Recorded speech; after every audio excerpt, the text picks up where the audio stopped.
I know I'm not breaking any new ground here, but Sonic 06 is broken. Does that make the game bad? Yeah, actually it sorta does. There's nice music and decent cutscenes, at least visually, but the gameplay is not good. Even when I'm trying to play normally, the glitches are ever present. As such, it's impossible to cover them all, but I'll try to highlight the important ones. I'm DPadGamer, and here are some glitches in Sonic the Hedgehog, the bat from 2006, yeah, that one. I think it's important to say that in regards to this game, it's not always clear what is a glitch and what is not. Like, you can run into a checkpoint and end up standing on it sideways. Is that a glitch? How about loops that lock you in and prevent you from falling, even when you're standing upside down? Or even better, walking towards the water, being propelled by an unseen force, getting stopped by an inch-thick platform, then falling over into shoe-deep water. The jury's still out on that one. There is a very obvious glitch, which happened much later on. In this section, Sonic will be repelled across some platforms while a whale chases him. That is, unless the game randomly decides to just not spawn the platform. Also, the high-speed sections in this game are just not good.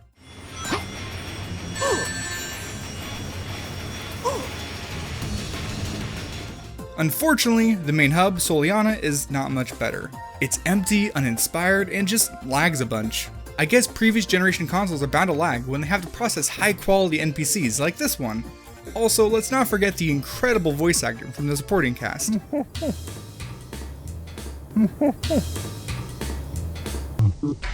Now for the first few glitches that I intentionally went looking for, here's a box. The physics with these just don't make much sense, but if you hop on one and do some spin kicks, you'll fly. When you eventually stop doing spin kicks or just fall off, Sonic will land in the sea, the land, maybe in one of the buildings, or even just the abyss. Oh, also, if you stand on almost anything just right, this can happen. The game is trying to have Sonic stand at the correct angle, but it just can't decide which to choose. To be fair, this happens in a lot of games, but in this one, it happens way too often. Okay, so let's roll it back a bit and start on a fresh save. After speaking to Tails and completing the first ring mission, there's something neat that you can do.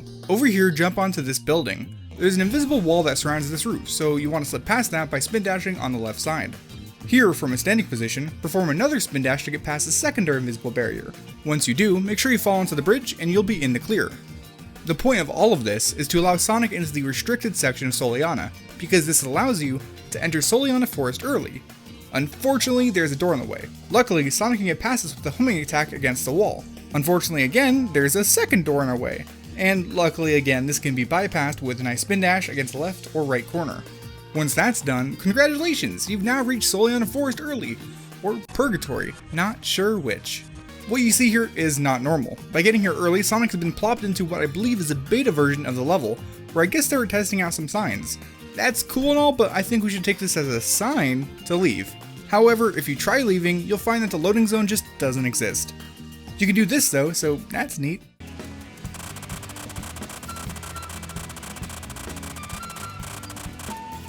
Now let's hop over to White Acropolis where Sonic gets to do some snowboarding.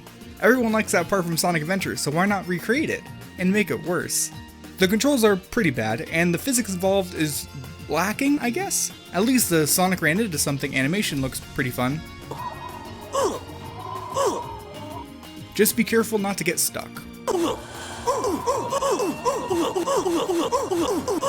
Also, in Crisis City, if you take damage, Sonic won't stick around, even while dead. Oh, and I don't have a good way to transition to this, but while running through Tropical Jungle as Sonic, this vine just wasn't loaded in.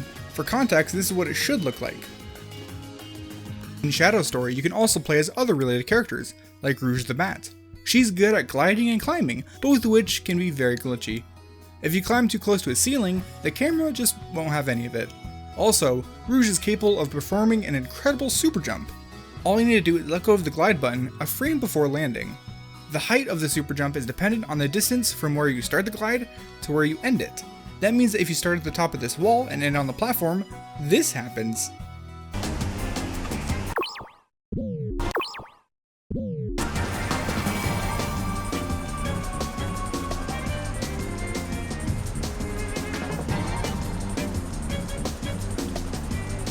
From here, you can go basically anywhere in the level. If you start gliding from up here, you can perform another super jump, though I'd rather not actually travel to the moon, so I'll pass on that one.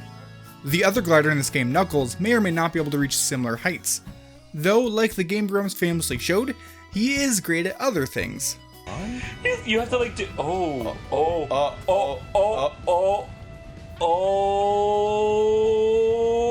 E123456 Omega, another Shadow Story character, can also super jump. However, since he's a dumb robot, let's not focus on that. Excuse me, insult my kind one more time. I dare you. Oh, Mega is actually pretty great at flying. Definitely better at flying than any of the other meatbags in this game. If you tap the jump button quickly, he can maintain his heights for a long time.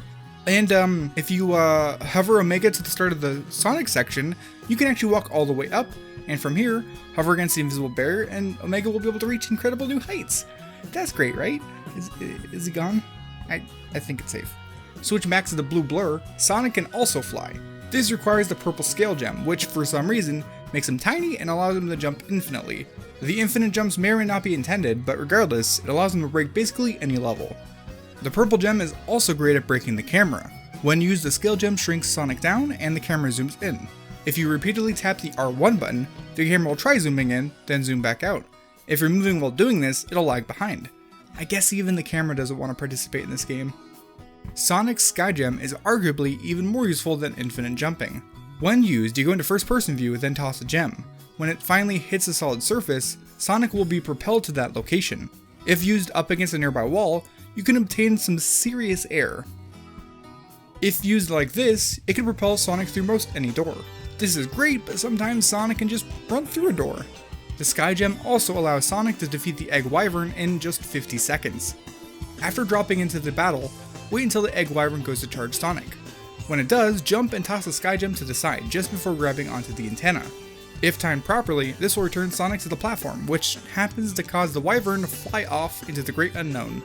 If this is done the first time the Wyvern charges Sonic, you'll get a time of just under 50 seconds. Easy S rank, just like that. The boss fight against Silver the Hedgehog is not as easy. This fight is notorious for destroying players and thus their will to live. If you try fighting head on, he'll just use the force to toss Sonic back against a wall. The arena, which is made up of buildings and an invisible barrier, is a box. When you get grabbed and thrown in one of the corners, it's quite likely that you'll get stuck in a near infinite loop. That one ring will just keep getting knocked out, then back in. It's a nearly infinite loop because getting thrown in this spot may lead to Sonic being thrown out of the arena. This allows him to go explore a version of Soliana that looks even more unfinished than the normal one. There are no bridges visible, but they are there. With how poorly optimized this game is, I wouldn't be surprised if they were removed during the fight to reduce lag. This corner is also where, if you're particularly unlucky, you may be thrown into space. Silver's telekinesis is programmed to stop whenever you hit a solid surface, but that won't happen up here, so goodbye. While that would be a great place to transition to Silver glitches, instead let's jump over to Blaze the Cat real quick. In her version of Wave Ocean, there's a great glitch that can be done at the top of the lighthouse. Stand right about here lined up with the rings. If you press the square button to do a spin attack, she'll just fly off into the distance, like really far. This can be used to progress quickly in a level, but in my case, I just kept getting thrown into the ocean. Moving on to the Mind Freak himself, basically all of Silver's glitches revolve around his psychic abilities. First off, his dash is not that good. This can actually be extended though if you press the square button mid-air to attack at the last frame of the dash. I can only make this work about 20% of the time, but if you can get this down, it can be used to go really far and even go through some closed doors. Since I'm not great at that though, let me show you a more situational / reliable method to go through doors. This is especially helpful in the Dusty Desert level. At the end, Silver will have to complete a really annoying ball challenge. Instead, grab some boxes and head towards the final door. You'll want to stack one box on top of another near the door, then hop on the highest box and levitate it up. When it pushes you up partway into the ceiling, jump and move forward, or at least try because the camera will fight you. If you're successful, your reward is the goal ring. However, we're still playing this game, so I guess we all lose in the end. Silver's levitation ability also allows him to fly. This can technically be used with anything, but you'll want to use a ball for maximum flight possibilities. Jump on top, hop, and use R1 before landing. Silver should pick up the ball and begin flying. Since he has the ball picked up, it'll continue to move away from him, and since he's on top of it, he'll follow. It's sort of like flying by sitting on a chair and pulling up on it. This is great for skipping a good deal of both Crisis City, as well as Tropical Jungle.